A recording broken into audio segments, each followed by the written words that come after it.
స్తుతి ఆరాధనా ఆరాధనా స్తుతి ఆరాధనా ఆరాధనా స్తుతి ఆరాధనా. క్రీస్తునందు అత్యంత ప్రియమైన సహోదరి సహోదరులకు ప్రభువును మన రక్షకుడు అయిన యేసు క్రీస్తు వారి పరిశుద్ధమైన నామంలో ఈ ఉదయకాల సమయమందు ఈ మొబైల్ స్తుతి ఆరాధన కార్యక్రమంలో పాల్గొన్న ప్రతి ఒక్కరికి కూడా ప్రత్యేకమైనటువంటి శుభములు తెలియజేస్తున్నాము. సమస్త మహిమ ఘనత ప్రభావములు మన యేసయ్య నామానికే చెందునుగాక. ఆమేన్. ప్రియమైన వారులారా, ఈ ఉదయకాల సమయమందు మన వాక్య ధ్యానము నిమిత్తము పరిశుద్ధ గ్రంథాలు కలిగిన ప్రతి ఒక్కరు కూడా తెరిచినట్లయితే పరిశుద్ధాత్మ దేవుని సహాయంతో వేకువజామున పరిశుద్ధ లేఖన భాగము నుండి ఒక మాటను మీకు పరిచయం చేయాలని ఆశపడుతున్నాను. పరిశుద్ధ గ్రంథం నుండి యోహాను వ్రాసినటువంటి మొదటి పత్రిక 3వ అధ్యాయము 20వ వచనాన్ని మనం చదువుకున్నట్లయితే అక్కడ ఈ విధంగా వ్రాయబడింది: దేవుడు మన హృదయము కంటే అధికుడై సమస్తమును ఎరిగి ఉన్నాడు. మరొకసారి వాక్యాన్ని చదువుకుందాం. దేవుడు మన హృదయము కంటే అధికుడై సమస్తమును ఎరిగి ఉన్నాడు. ప్రార్థన. సకల ఆశీర్వాదాలకు కారణభూతుడివైన మా ప్రియ పరలోకపు తండ్రి, నీ ఉన్నతమైనటువంటి మహోన్నతమైన నామానికి మహిమ ఘనత ప్రభావములు అర్పిస్తున్నాం. ఈ ఉదయకాల సమయమందు మా ప్రాణము నీ కొరకు ఆశపడుతున్నదయ్యా. నీ మాట కొరకు తృష్ణగొని ఉన్నది తండ్రి. దుప్పి నీటి వాగుల కొరకు ఆశపడినట్లుగా మీ స్వరమును వినాలని, మీరు మాట్లాడితే మీ మాటలో ఉన్న జీవాన్ని మేము ఆస్వాదించాలని, మీ వాక్కు ప్రకారంగా మా బ్రతుకులను దిద్దుకోవాలని, మీ మాటను ఆధారంగా చేసుకుని మా కుటుంబాలను కట్టుకోవాలని ఆశతో మీ పాదాల చెంత ఉన్నాము తండ్రి.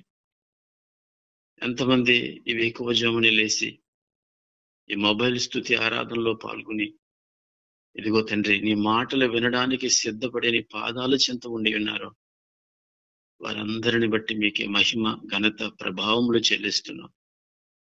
ఆశపడిన ప్రాణాన్ని తృప్తిపరిచే దేవుడు. ఎవరెవరు ఏ నీ మాటల కొరకు తృష్ణ కలిగి ఉన్నారో వారిని తండ్రి నీవే అన్నా నీ మెల్లనైన చల్లనైన స్వరముతో ఆ బిడ్డలను మేలు చేత తృప్తిపరచమని అడుగుతున్నాము తండ్రి. అన్నా నీ పాద ధూళి వంటి వాడిని, ఏ యోగ్యత లేనటువంటి వాడిని నీ సన్నిధానములో ఉండగా తండ్రి నన్ను జ్ఞాపకం చేసుకుని నీ సిలువ చోటును నన్ను మరుగుపరిచి అన్నా నీ చేతిలో ఒక పాత్ర వలె, నీ నోటి బోర వలె నన్ను వాడుకోమని ఈ వేకువజామున ఈ క్షణంలో నా ప్రాణాత్మ దేహాలతో నీ పాదాల చెంత వంగిపోతూ నీ చేతికి సమర్పించుకుంటూ యేసయ్య శక్తి కలిగిన నామంలో ఈ మనవులని అడిగి పొంది ఉన్నాం పరమ తండ్రి. ఆమేన్. ప్రియమైన దేవుని పిల్లలారా, సాధారణంగా మన దైనందిన జీవితంలో మనం ఏది చేసినా ఎవరు చూడడం లేదు. మన ఇంటిలో మనమే రాజు అన్నట్లుగా, మనమే రాణివి అన్నట్లుగా మనకు తిరుగు లేదు. మనం ఏం మాట్లాడినా చెల్లిపోతుంది, మనం ఏ పని చేసినా చెల్లిపోతుంది, మనం ఏది ఆలోచించినా చెల్లిపోతుంది. మనం ఏది చేస్తున్నా మనల్ని అడిగేది ఎవడు లేడు అంటూ చాలాసార్లు మన దైనందిన జీవితంలో ఈ పరిస్థితుల గుండా మనం ప్రయాణం చేసి ఉంటాం. అయితే ప్రియమైన దేవుని పిల్లలారా, ఈరోజు మనం చదువుకున్నటువంటి వాక్య భాగాన్ని జాగ్రత్తగా గమనించినట్లయితే ఒక మాట మన హృదయాన్ని తాకుతుంది. అదేమిటంటే, దేవుడు మన హృదయముల కంటే అధికుడై సమస్తమును ఎరిగి ఉన్నాడు అని మనం చదువుకుని ఉన్నాం. ఆయన సమస్తమును ఎరిగి ఉన్నాడట. అందుకే ఈరోజు మన వర్తమానం యొక్క టైటిల్ ఏమిటంటే, మన దేవుడు ఏమి ఎరిగి ఉన్నాడు. ఈరోజు మన ధ్యాన భాగ అంశం పేరు మన దేవుడు ఏమి ఎరిగి ఉన్నాడు. మనం అనుకుంటూ ఉంటాం, దేవుడు చూస్తున్నాడా, దేవుడు మన చేసే పనులన్నీ కూడా ఆయనకి తెలుసా, మనం ఆలోచించే ఆలోచనలన్నీ కూడా ఆయన ఎరిగి ఉన్నాడా. ఇలా అనేక రకాల డౌటులతో మనం ఉండవచ్చు. అయితే ఈ రోజున పరిశుద్ధాత్మ దేవుడు మనతో సూటిగా మన దేవుడు మన యందు ఏమి ఎరిగి ఉన్నాడు అనే విషయం మీద ఆయన సూటిగా మనతో మాట్లాడబోతున్నాడు. అవును ప్రియమైన వర్లారా, ఆదిలో ఆదామును అవ్వను దేవుడు కలగచేసినప్పుడు ఒక అద్భుతమైనటువంటి ప్రణాళికను వారి పట్ల కలిగి ఉన్నాడు ఆయన. ఎందుకంటే ఈ సృష్టిని 6 రోజులు 7 రోజుల్లో సృష్టి చేసినప్పుడు 6 రోజుల్లో 5 రోజుల్లో మొదటి 5 రోజుల్లో ఆయన మాట సెలవిచ్చి అన్నీ కలగచేశారు. కేవలం మాట సెలవిచ్చి మాత్రమే ఈ భూమిని, ఆకాశాన్ని, ఈ వెలుతురుని, చీకటిని అన్నిటినీ కూడా ఆయన కలగచేశారు. 6వ రోజున ఈ 5 రోజులు మాట చేత కలగచేసినటువంటి దేవుడు 6వ రోజున తన స్వహస్తాలతో తన పోలిక చొప్పున మనిషిని కలగచేశాడు. అంటే ఈ మనిషి మీద దేవుడు ఎంత ఈ మనిషిని మీద ఆయన నమ్మకం ఉంచాడో ఆలోచించండి ప్రియమైన వర్లారా. అలా నమ్మకం ఉంచినటువంటి, అలా విశ్వసించినటువంటి దేవుడు ఈ మనిషితో ఒక మంచి మంచి సంబంధాన్ని కలిగి ఉండాలని కలగచేసినది మొదలు ఆ ఏదోని తోటలో ప్రతి చల్లపూట అని వ్రాయబడినట్లుగా, అంటే ఉదయము లేకపోతే సాయంత్రం సమయంలో ఆయన డైరెక్ట్ గా దేవుడే మహాకాశములు పట్టజాలినటువంటి దేవుడే మన పితరులైనటువంటి ఆ యొక్క ఆదాము అవలతో చల్లపూట వారితో సంభాషించడానికి వచ్చేటువంటి వాడట. అంటే దేవుని సంకల్పం ఎంత గొప్పదో ఆలోచించండి. ఈ మనిషి సృష్టించబడక ముందే ఈ మనిషికి ఏ అవసరతలు ఉన్నాయో, ఏవి కావాలో వాటన్నిటిని ముందుగానే సృష్టించాడు కేవలం మాట ద్వారా. ఈ మనిషి మీద ఉన్నటువంటి అమితమైనటువంటి ప్రేమతో తన స్వహస్తాలతో తన రూపులో మనిషిని దేవుడు చేసుకున్నాడు. మరి ఇలా చేసుకున్నటువంటి మనిషి ఈ రోజున తన దైనందిన జీవితంలో నన్ను ఎవరూ చూడడం లేదు, నన్ను ఎవరు పట్టించుకోవడం లేదు, నేను ఏది చేసినా చెల్లిపోతుంది అన్నట్లుగా ఈ రోజున సగటు మనిషి ప్రవర్తిస్తున్నాడు ప్రియమైన వర్లారా. అయితే దేవుని వాక్యం సెలవిస్తుంది, దేవుడు మన హృదయము కంటే అధికుడై సమస్తమును ఎరిగి ఉన్నాడట. సమస్తమును ఆయనకి ఎరిగి ఉన్నాడట. ఆయనకి మరుగైనది ఏదీ లేదని దేవుని వాక్యం సూటిపరుస్తుంది. మొదటిగా మనం జాగ్రత్తగా గమనించినట్లయితే ఆయన మన పట్ల ఏమి ఎరుగు ఉన్నాడు అనేటువంటిది మనం జాగ్రత్తగా గమనిస్తే, పరిశుద్ధ లేఖన భాగం నుండి కీర్తనల గ్రంథము 139వ అధ్యాయము 2వ చరణాన్ని మనం జాగ్రత్తగా గమనించినట్లయితే అక్కడ ఎలా వ్రాయబడి ఉంది, నేను కూర్చుండుట, నేను లేచుట నీకు తెలియను, నాకు తలంపు పుట్టక ముందే నీవు నా మనస్సును గ్రహించుచున్నావు అని మనం అక్కడ చూడగలం ప్రియమైన వర్లారా. దావీదు భక్తుడు అంటాడు కదా, నేను కూర్చుండుట, నేను లేచుట నీకు తెలిసి ఉన్నది అంటున్నాడు. నా మదిలో తలంపు పుట్టక ముందే నీవు నా మనస్సును గ్రహించి ఉన్నావు అంటున్నాడు. మొట్టమొదటిగా దేవుడు మన పట్ల ఏమి ఎరిగి ఉన్నాడంటే మన తలంపులను ఎరిగినటువంటి దేవుడు మన దేవుడు. మనం అనుకోవచ్చు, ఏది ఆలోచించినా ఎవరు చూడటం లేదు కదా, మన తల్లిదండ్రుల కళ్ళు కప్పి మన ఎటువంటి ఆలోచనలు మన మనసులో ఆలోచించినా మనకి ఏమి కాదు కదా, ఎవరికి తెలియదు కదా, లేదా మన భార్యను మోసం చేస్తూ మనం ఏది ఆలోచనలు చేసినా, ఏ తలంపులు తలంచినా ఎవరికి చూడటం లేదు కదా, లేదా భర్తను మోసం చేస్తూ మనం ఎటువంటి ఆలోచనలు ఆలోచించినా, ఎటువంటి తలంపులు తలంచినా ఎవరు చూడడం లేదు కదా, లేదా మన ఇరుగు పొరుగు వారి పట్ల మన ఎటువంటి తలంపులు కలిగి ఉన్నా, లేదా మనం పని చేసేటువంటి స్థలం, లేదా ఉద్యోగం చేసేటువంటి స్థలంలో ఎటువంటి తలంపులను మనం కలిగి ఉన్నా పర్వాలేదు అనుకుని ఒకవేళ జీవిస్తున్నామేమో, ఒకవేళ అలాంటి బ్రతుకుతున్నామేమో, ఈ ఉదయకాల సమయమందు నా దేవుడు సూటిగా పరిశుద్ధాత్మావేశంతో నీతో మాట్లాడుతున్న మాట ఏమిటో తెలుసా? దావీదు పలుకున్నట్లుగా నీవు కూర్చుండుట, నీవు లేచుట నాకు తెలిసినట్టున్నాడు ఆయన. అంతేకాదు, నీ తలంపు పుట్టక ముందే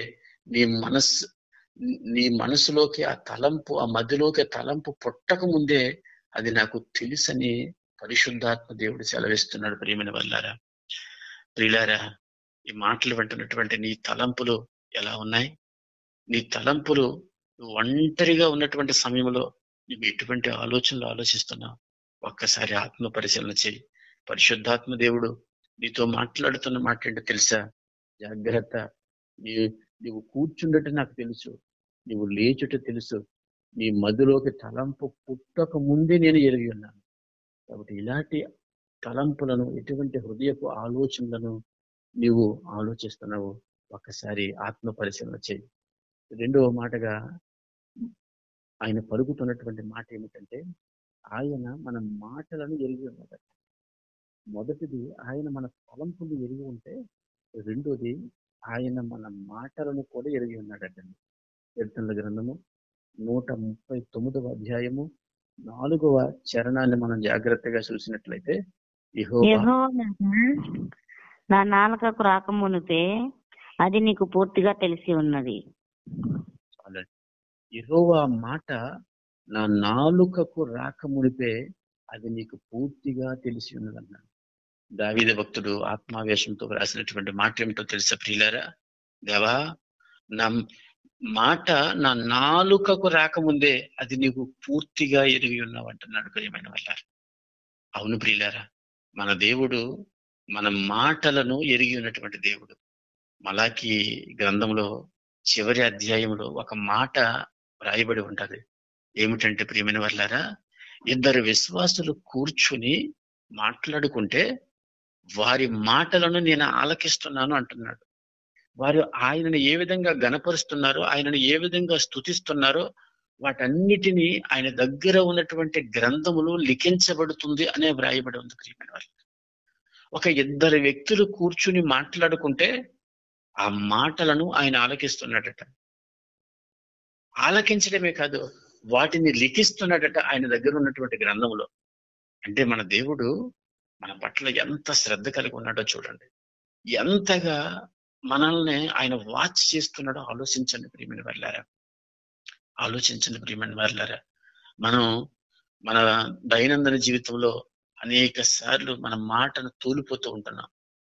విశ్వాసంతో మనం మందిరానికి వెళ్ళినప్పుడు ప్రతి ఆదివారం ఎంతో పరిశుద్ధం, ఎంతో పద్ధతిగా, ఎంతో పరిశుద్ధత అంటే మన దగ్గరే ఉన్నట్లుగా మనం పైకి మన భక్తి జీవితాన్ని కనపరుస్తూ మందిరానికి వెళ్ళి మందిరం నుంచి ఇంటికి వచ్చిన తర్వాత నీ యొక్క మాట తీరు ఎలా ఉంటుంది ఒకసారి ఆలోచించు.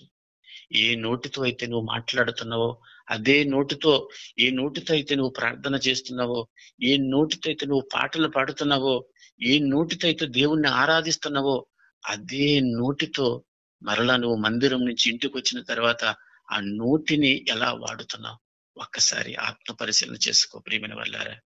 నువ్వు మాట్లాడే మాటలు నీ భార్యను ఏ విధంగా నీ భార్యతో నువ్వు మాట్లాడుతున్నావు ఒక్కసారి ఆత్మ పరిశీలన చేసుకో.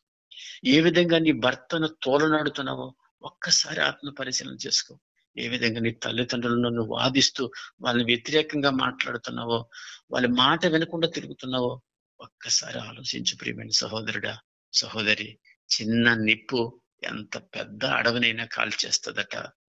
మన శరీరంలో నాలుక చిన్న అవయవమే, కానీ ఈ సర్వ శరీరానికి మాలిన్యాన్ని తీసుకొస్తుందండి ప్రియమైన వాళ్ళారా.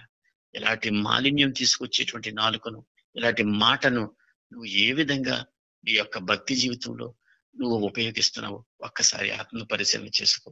ఎందుకంటే మన దేవుడు మన మాటలను ఎరిగినటువంటి దేవుడు, మన దేవుడు మన తలంపులను ఎరిగినటువంటి దేవుడు. అంతేకాదు, మూడో విషయాన్ని జాగ్రత్తగా గమనిస్తే మన దేవుడు మన పనులను, మన కార్యములను ఎరిగినటువంటి వాడండి. 139వ కీర్తన 3వ చరణాన్ని మనం జాగ్రత్తగా గమనించినట్లయితే అక్కడ ఈ విధంగా నా పడకను నీవు పరిశీలన చేసి ఉన్నావు, నా చర్యలన్నిటినీ నీవు బాగా తెలుసుకొని ఉన్నావు. చాలండి. దేవుడు అంటున్నాడు, నా నడకను నా పడకను నీవు పరిశీలన చేసి ఉన్నావు అంటున్నాడు భక్తుడైనటువంటి దావీదు. నా చర్యలన్నిటినీ నీవు బాగుగా తెలుసుకుని ఉన్నావు అంటున్నాడు. అవును ప్రియులారా, ఆయన మన పనులను, మన కార్యాలను ఎరిగినటువంటి దేవుడు. ఎందుకంటే మన నడక, మన పడక ఆయనకు పూర్తిగా తేటగా కనబడుతుంది. మన చర్యలన్నీ కూడా ఆయనకు బాగుగా తెలిసి ఉన్నవట. చర్యలు అంటే క్రియలు. మనం ఉదయం లేచినది మొదలుకొని సాయంత్రం మంచం మీద పడుకునే వరకు కూడా మనం ఏం చేస్తున్నావో, ఏ క్రియలు చేస్తున్నావో, ఏ పనులు చేస్తున్నావో, ఏ కార్యాలు చేస్తున్నావో సమస్తమైన ఎరిగి ఉన్నాడంట ప్రియమైన వాళ్ళారా. సమస్తమైనకి తేటగా కనబడుతుందంట ప్రియమైన వాళ్ళారా. ఎందుకంటే మన దేవుడు 7 నేత్రములు కలిగినటువంటి వాడు. ఆయన ఒక్కొక్క నేత్రము ఒక్కొక్క విషయం మీద ఈ ప్రపంచాన్ని చుట్టుముట్టుతుంది. ఒక్కొక్క నేత్రము ఒక్కొక్క కోణంలో మనల్ని స్కాన్ చేస్తుంది. ఒక్క ముక్కలో చెప్పాలంటే, అర్థమైన భాషలో చెప్పాలంటే, అంటే మనం ఎవరు చూడడం లేదు, మనం ఏం చేసినా పర్వాలేదు అనుకుని వెచ్చలవిడి జీవితాన్ని జీవిద్దామని అనుకున్నటువంటి వారికి దేవుడు సూటిగా మాట్లాడుతున్న మాట ఏంటో తెలుసా? నీ తలంపులు నేను ఎరిగి ఉన్నటువంటి వాడిని, నీ మాట తీరు నేను ఎరిగి ఉన్నటువంటి వాడిని, నీ పనులు, నీ కార్యాలు నేను ఎరిగి ఉన్నటువంటి వాడిని అంటున్నాడు దేవుడు. నీ పనులు, నువ్వు ఏం పనులు చేస్తున్నా నీ పనిని నేను ఎరిగి ఉన్నటువంటి వాడిని అంటున్నావు. ఉదయం లేచినది మొదలుకొని సాయంత్రం వరకు మన కార్యాలు ఎలా ఉంటున్నాయి? మన నడక ఎక్కడికి వెళ్తుంది? మన పడక తీరు ఎలా ఉన్నది? ఎంత పరిశుద్ధంగా నువ్వు జీవిస్తున్నావు? ఒకసారి ఆలోచించి ప్రియమైన సహోదరుడా, ప్రియమైన సహోదరి, నీ కార్యాలు దేవునికి ఇష్టంగా ఉన్నాయా? దేవునికి అయిష్టంగా ఉన్నాయా? నీ నడక తీరు దేవునికి అంగీకారంగా ఉందా?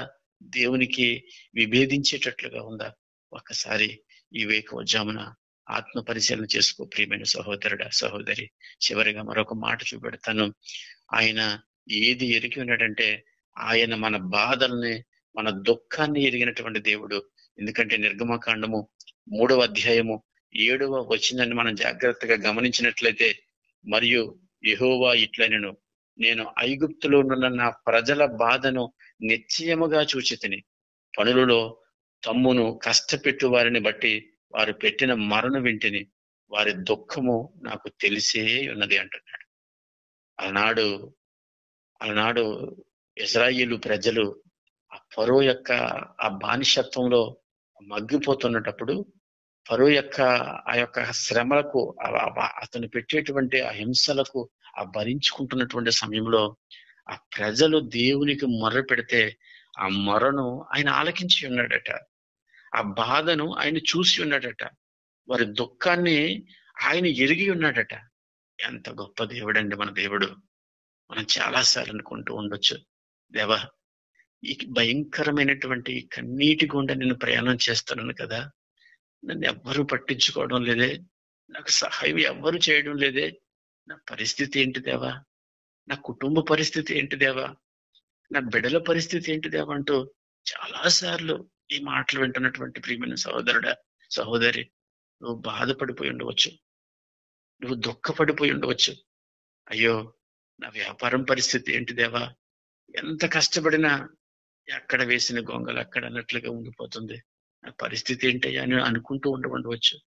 కొన్నిసార్లు నేను ఎంత కష్టపడుతున్నా నా సంపాదన అంతా కూడా సిల్లు సంచిలో వేసినట్లుగా ఉన్నది దేవా. ఏంటి నాయన ఈ ఈ యొక్క ఈ ఈ యొక్క కుటుంబ స్థితిని ముందుకు కొనసాగించేటువంటిది ఎట్లా దేవా అని ఆలోచించుకుంటూ ఉండవచ్చు. నా దేవుడు నీతోనే సూటిగా మాట్లాడుతున్నాడు తమ్ముడు, నీతోనే స్పష్టంగా మాట్లాడుతున్నాడు చెల్లి. ఏంటో తెలుసా, ఆయన అంటున్నటువంటి మాట ఏంటో తెలుసా? నీ బాధను నేను ఎరిగి ఉన్నాను అంటున్నాడు, నీ దుఃఖాన్ని నేను ఎరిగి ఉన్నాను అంటున్నాడు. నువ్వు ఎటువంటి శ్రమల గుండా ప్రయాణం చేస్తున్నావు, ఎటువంటి కన్నీటి గుండా ప్రయాణం చేస్తున్నావు, ఆయన ఎరిగి ఉన్నటువంటి దేవుడు. ఆయన వదిలిపెట్టేటువంటి దేవుడు కాదు. ఈ వేకువజామున ఈ మాటలు వింటున్నటువంటి నీవు ఏ బాధలో ఉండి మాటలు వింటున్నావో నాకు తెలియదు, కానీ ఏ కష్టాల గుండా ప్రయాణం చేస్తూ ఈ మాటలు వింటున్నావో నాకు తెలియదు, కానీ ఏ శోధనలో ఉండి ఈ మాటలు వింటున్నావో తెలియదు, కానీ ఏ బాధల గుండా ప్రయాణం చేస్తూ ఈ మాటలు వింటున్నావో తెలియదు, కానీ ఏ ఆర్థిక అవసరతల్లో ఉండి ఈ మాటలు వింటున్నావో నాకు తెలియదు, కానీ ఏ సైతానీయ దురాత్మ శక్తుల చేత పీడించబడుతూ వేధించబడుతూ ఈ మాటలు వింటున్నావో నాకు తెలియదు, కానీ నా దేవుడు నీతోనే మాట్లాడుతున్న మాట ఏంటో తెలుసా? నా దేవుడు నీ దుఃఖ దినములను కొట్టివేయబోతున్నాడు. నా దేవుడు నీ దుఃఖమును సంతోష వస్త్రముగా మార్చబోతున్నాడు. నీకున్నటువంటి ప్రస్తుత పరిస్థితి ఏదైతుందో ఆ గడ్డు పరిస్థితి నుంచి నా దేవుడు నిన్ను లేవనెత్తబోతున్నాడు. విశ్వసించండి ప్రియులారా. ఎందుకంటే మనం ఆరాధిస్తున్నటువంటి దేవుడు మన బాధలను మన దుఃఖమును ఆయన ఎరిగి ఉన్నటువంటి గొప్ప దేవుడు. మన బాధల్లో సహాయం చేసేటువంటి దేవుడు, మన దుఃఖములో మనకు కేడముగా ఉండేటువంటి దేవుడు మనం ఆరాధిస్తున్న ప్రియమైన వాళ్ళారా. అలాంటి దేవుణ్ణి మనం కలిగి ఉన్న ప్రియమైన వాళ్ళారా. ఆయన ఒట్టిగా వదిలిపెట్టేటువంటి దేవుడు కాదు. నువ్వు ఏ స్థితిని బట్టి, ఏ పరిస్థితిని బట్టి కుమిలిపోతున్నావో, ఏ పరిస్థితిని బట్టి నిద్ర లేనటువంటి రాత్రులు గడుపుతున్నావో ఆయన చూస్తున్నాడు. ఆయన చూస్తున్నాడు. నిన్ను వదిలిపెట్టడు, నిన్ను వట్టిగా వదిలిపెట్టడు. నువ్వు ఏ పరిస్థితిలో అయితే గుండా నువ్వు ప్రయాణం చేస్తున్నావో ఆ పరిస్థితిలో నుంచి అతి త్వరగా నిన్ను బయట పడేయాలని ఆయన వెయిట్ చేస్తున్నాడు. ప్రియమైన సహోదరి, ప్రియమైన సహోదరుడా, నువ్వు అనుకోవచ్చు, ఏంటి దేవా మౌనమైపోయేవేటి, నా పరిస్థితులు ఎంతగా మౌనమైపోయేవేటి అని అనుకుంటూ ఉండవచ్చు. అవును, ఒకవేళ నువ్వు పరీక్ష సమయంలో ఉన్నావేమో, పరీక్షిస్తున్నాడేమో దేవుడు నిన్ను, పరీక్ష సమయంలో ఉన్నావేమో, దేవుడు మౌని అయిపోయాడేమో. నువ్వు కంగారు పడవలసిన అవసరం లేదమ్మా. ఎందుకంటే చూడండి, ఒక తరగతి గదిలో ఒక ఉపాధ్యాయుడు పాఠాలు చెప్పేటప్పుడు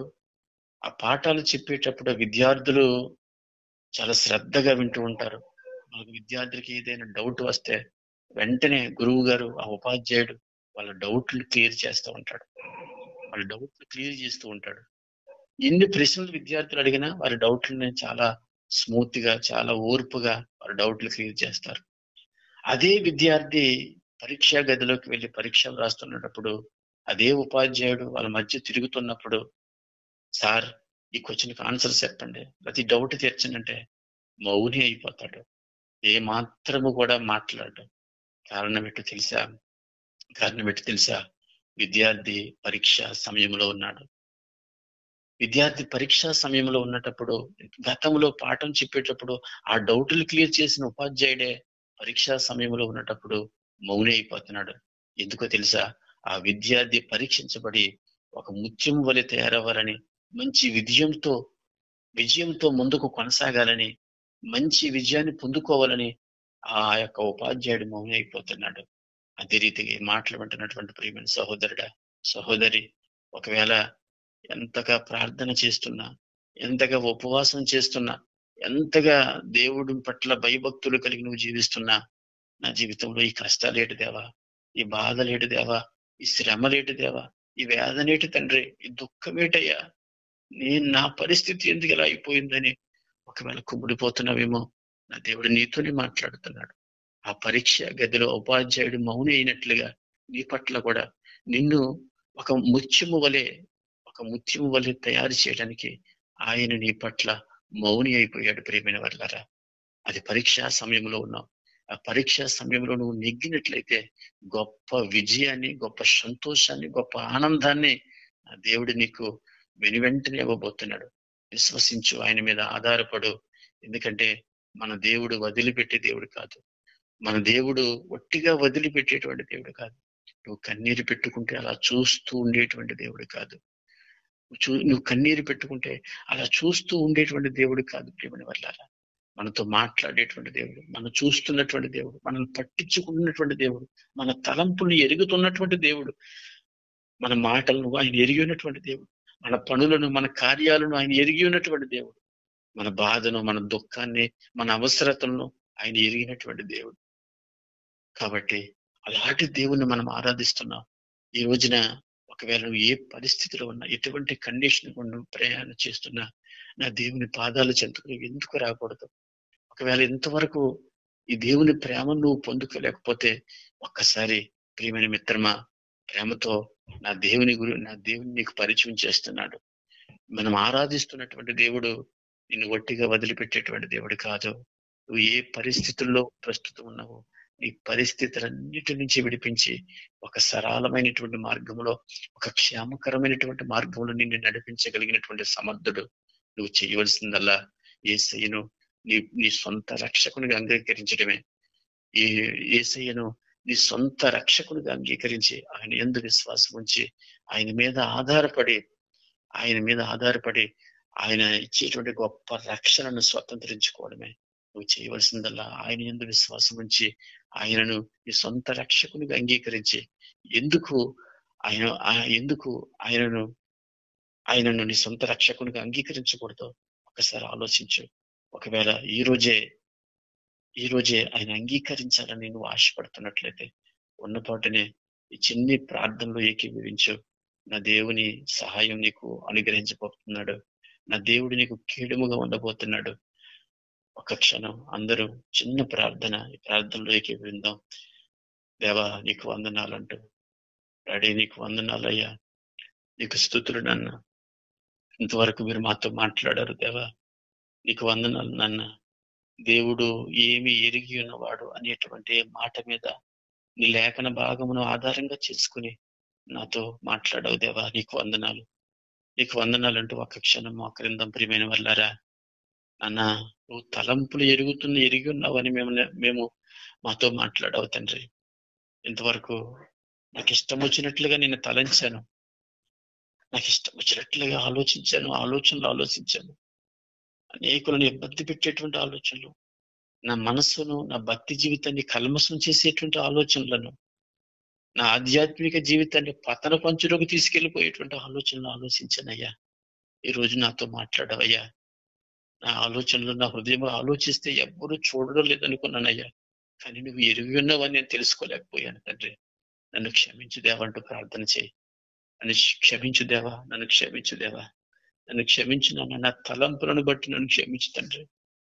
నాన్న ఇంతవరకు నువ్వు మాట్లాడిన మాటల్లో నీ మాటలను నేను ఎరిగి ఉన్నానని మాతో మాట్లాడావు. అవును తండ్రి, నా మాటలను నువ్వు ఎరిగి ఉన్నావని మాతో మాట్లాడవయ్యా. నా నోటికి నాకు ఇష్టం వచ్చినట్లుగా మాట్లాడుతున్నాను. నా భార్యను భయంకరంగా దూషిస్తున్నాను, నా భర్తను భయంకరంగా దూషిస్తున్నాను, నా పిల్లలను లేదా నా తల్లిదండ్రులను నేను భయంకరంగా దూషిస్తున్నానయ్యా. నా నోటికి అడ్డుకట్ట లేదు తండ్రి. భయంకరమైన పాపాన్ని మూటకట్టుకుంటున్నానయ్యా. దేవా, మందిరంలోకి వెళ్తే పరిశుద్ధంగా ఆ నోటితోనే నేను వాక్యాన్ని చదువుతున్నాను, ఆ నోటితోనే ప్రార్థన చేస్తున్నాను, ఆ నోటితోనే ఆరాధిస్తున్నాను, ఆ నోటితోనే పాటలు పాడుతున్నాను. నన్ను అదే నోటితో మందిరం విడిచి బయటకు వస్తే ఆ నోటిని భయంకరంగా వాడుతూ పాపాన్ని మూటకట్టుకుంటున్నానయ్యా. నన్ను క్షమించు దేవా అంటూ ప్రార్థన చేయండి. ప్రియమైన వారులారా, ప్రార్థన చేయండి. నాన్న మా పనులను, మా కార్యాలను ఎరిగి ఉన్నావంటున్నావు తండ్రి. మా పనులను, మా కార్యాలను నువ్వు ఎరిగి ఉన్నానని వాగ్దానం చేస్తున్నావు తండ్రి. నాన్న మాకు ఇష్టం వచ్చినట్లుగా ప్రవర్తిస్తున్నామయ్యా. నాన్న శరీరంతోనే మేము చేసే పనుల వల్ల భయంకరంగా చెడిపోతున్నాం. కానీ ప్రతి పనిని, మా జీవితంలో జరిగిన ప్రతి అలజడిని నువ్వు ఎరిగి ఉన్నావని మాతో మాట్లాడవయ్యా. మా లోపం ఏదన్నా ఉన్నట్లయితే మమ్మల్ని క్షమించుదేవంటూ ప్రార్థన చేయండి. నాన్న మాలో ఇంకా గూడు కట్టుకుపోయినటువంటి పాపం ఉన్నట్లయితే నన్ను క్షమించుదేవంటూ ప్రార్థన చేయండి. మా బాధను, మా దుఃఖాన్ని ఎరిగి ఉన్నామని మాట్లాడవు తండ్రి. అవును, ఇంతవరకు నన్ను ఎవరు పట్టించుకోవడం లేదేమో, నా కన్నీటిని తుడిచేవారు ఎవరు లేరేమో అని అనుకుంటూ బ్రతుకుతున్నానయ్యా. బిక్కుబిక్కుమంటూ కాలాన్ని వెళ్ళబుచ్చుతున్నానయ్యా. కానీ అతి ప్రేమ పూర్ణుడైన నీవు అతి సుందరుడైన నీవు, అతి పరిశుద్ధుడైన నీవు నన్ను పట్టించుకుని నా బాధల్లో, నా దుఃఖములు నన్ను ఎరిగి ఉన్నావు, నన్ను జ్ఞాపకం చేసుకుంటున్నావని సూటిగా నువ్వు మాతో మాట్లాడవు దేవా. నీకు వందనాలు, నీకు స్తోత్రాలు అంటూ ప్రతి ఒక్కరు కూడా ఒక క్షణం అందరూ పరిశుద్ధాత్మ దేవుడు ఏ ఏ విషయాల్లో మిమ్మల్ని ఒప్పింపచేస్తున్నాడు ఆ విషయాల్లో ఆయన పాదాల చెంత వేకువజామున ఒప్పుకుని ఈ రోజు నుంచి ఒక మంచి జీవితాన్ని జీవించడానికి ఒక మంచి తీర్మానాన్ని తీసుకోండి ప్రియమైన వాళ్ళారా. దేవా నీకు స్తోత్రం, స్తోత్రం తండ్రి, స్తోత్రం ప్రభు, స్తోత్రం నాన్న, స్తోత్రం నాన్న, స్తోత్రం నాన్న. మేలు చేయక నీవు ఉండలేవయ్యా, ఆరాధించక నేనుండలేనయ్యా. మేలు చేయక నీవు ఉండలేవయ్యా,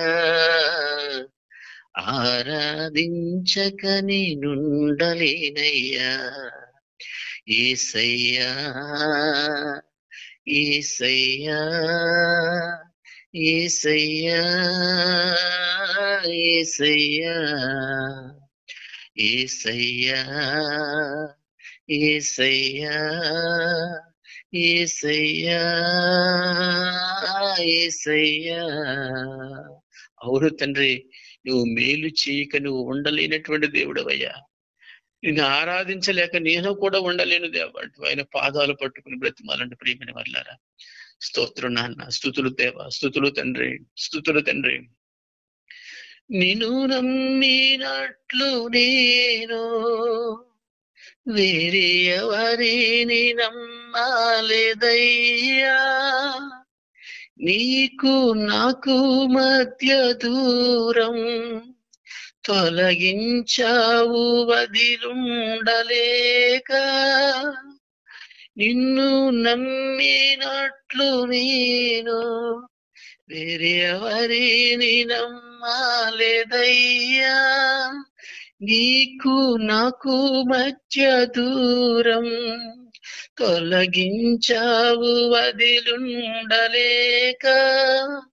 నా ఆనందం కోరేవాడా, నాశలు తీర్చేవాడా. నా ఆనందం కోరేవాడా, నాశలు తీర్చేవాడా. క్రియలున్న ప్రేమనిది, నిజమైన ధన్యత నాది. యేసయ్యా, యేసయ్యా, యేసయ్యా, యేసయ్యా, యేసయ్యా, యేసయ్యా, యేసయ్యా, యేసయ్యా. మేలు చేయక నీవు ఉండలేవయ్యా, ఆరాధించక నేనుండలేనయ్యా. మేలు చేయక నీవు ఉండలేవయ్యా, ఆరాధించక నీవు ఉండలేనయ్యా. యేసయ్యా, యేసయ్యా, యేసయ్యా, యేసయ్యా, యేసయ్యా, యేసయ్యా, యేసయ్యా, యేసయ్యా, యేసయ్యా, యేసయ్యా, యేసయ్యా, యేసయ్యా, యేసయ్యా, యేసయ్యా. యేసయ్యా భజన చేద్దాం. యేసయ్యా, యేసయ్యా, యేసయ్యా, యేసయ్యా, యేసయ్యా, యేసయ్యా, యేసయ్యా. ప్రియమైన వాళ్ళారా, పరిశుద్ధాత్మ దేవుడు ఏ విషయాల్లో నిన్ను ఒప్పింపచేస్తున్నాడు, ఏ విషయాల్లో నిన్ను గద్దిస్తూ నిన్ను సరిచేయాలనే ప్రయత్నం చేస్తున్నాడు. ఆయన పాదాల చేత వంగిపో, ఆయన పాదాల చేత లొంగిపో. డాడీ, ఈ రోజు నుంచి ఈ విషయంలో నన్ను సరిచేయనన్న,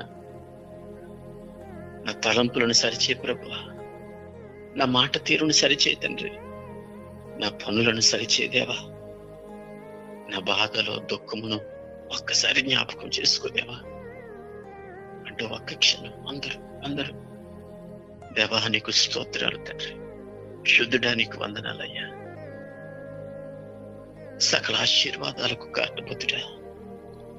ఎంతమంది బిడ్డలు నీ పాదాల చెంత ఉన్నారు. హృదయ అంతరంగాలు ఎరిగిన గొప్ప దేవుడవయ్యా, గొప్ప దేవుడవు తండ్రి. నీ పాదాల చెంత కన్నీటితో కడుగుతూ వారి పాపాలను ఒప్పుకొని వారి పాపాన్ని విడిచిపెట్టి ఈ క్షణం నుంచి, ఈ రోజు నుంచి ఒక నూతనమైన జీవితాన్ని జీవించాలని ఎంతమంది బిడ్డలైతే ఒక మంచి తీర్మానం తీసుకున్నారు. ఏదైనా సేవకునిగా అటువంటి బిడ్డలందరినీ నీ చేతులకు అప్పగిస్తున్నాను. నీళ్లు కుమ్మరించినట్లుగా మా హృదయమును నీ పాదాల చెంత కుమ్మరిస్తున్నామయ్యా. కనికరించు, దాటిపోకయ్యా. మా ప్రస్తుత పరిస్థితుల్లో నువ్వు వదిలిపెట్టేస్తే ఏమైపోతావు నాన్న? ఎందుకో బిడ్డలు ఎవరెవరైతే కన్నీటితో, ఏ పరిస్థితుల్లో ఉండి కన్నీటితో నీ పాదాలు కడుగుతున్నారు, ప్రతి కన్నీటి బిందువు నీ దగ్గర లిఖించబడుతుందయ్యా. బిడ్డల కన్నీటిని తొడవండయ్యా. రాబోయే అతి త్వరలో రాబోయేటువంటి నూతన సంవత్సరంలోకి నాన్న మంచి సంతోష సమాధానంతో అడుగు పెట్టేటట్లుగా, వారి కుటుంబ పరిస్థితుల్లో కూడా సమృద్ధితో ఆశీర్వాదంతో నింపబడేటట్లుగా ఇవి సహాయం చేయదేవా. నీకు వందనాలు, స్తోత్రాలు. ఎంతో ప్రయాసతో వేకువ జామునే లేచి నీ పాదాల చెంత ఉన్నారయ్యా. ఆశపడిన ప్రాణాన్ని తృప్తిపరిచేదేవా. ఏ బిడ్డ ఏ ఆశతో, ఆసక్తితో ఈ ప్రార్థనలో పాల్గొన్నారో వారి ఆశలన్నిటినీ కూడా నీ సమృద్ధిలో నుంచి నింపండి దేవా. ముఖ్యంగా బ్రదర్ పీటర్ గారు ఎంతో ప్రయాసతో ఈ మొబైల్ స్తుతి ఆరాధన కార్యక్రమాన్ని ప్రారంభించి ప్రతి ఉదయము సాయంత్రం పూట ఎంతో మందికి తండ్రి ఇటు రీతిగా ఈ మాధ్యమం ద్వారా, మొబైల్ మాధ్యమం ద్వారా స్వార్థను ప్రకటించాలని ఆశపడుతుండగా బిడ్డ యొక్క తృష్ణను కూడా మీరు జ్ఞాపకం చేసుకోండి దేవా. ఇంకనూ ఈ పరిచర్యను విస్తరింపచేయండి. ఇంకా బిడ్డ తలంపులో, మధ్యలో ఏ తలంపులు ఉన్నాయో వాటిని కూడా మీరు నెరవేర్చమని, మరి ముఖ్యంగా తండ్రి ఈ కార్యక్రమానికి హాజరైనటువంటి బిడ్డలందరినీ పేరు పేరు నీ చేతులకు అప్పగిస్తున్నాను.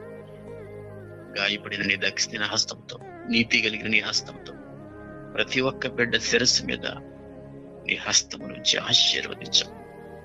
నీకు ఇష్టమైతే మరి ఒక తరుణం మేమందరము కలిసి నీ పాద సన్నిధిలో గడిపే కృపను, ధన్యతను అనుగ్రహించమని ఈ ఉదయమును తండ్రి నీ పాద సన్నిధిలో, ఈ ఉదయాన్ని నీ పాద సన్నిధిలో ఉండి ప్రారంభిస్తుండగా ఈ రోజంతా ఈ బిడ్డలందరికీ ఒక ఆశీర్వాదాన్ని అనుగ్రహింపచేయమని, ఇవి సమస్త మహిమ ఘనత ప్రభావములు పొందుకున్నాయి. యేసయ్య శక్తి కలిగిన నామంలో ఈ మనవులని అడిగి పొంది ఉన్నాం పరమ తండ్రి. ఆమేన్.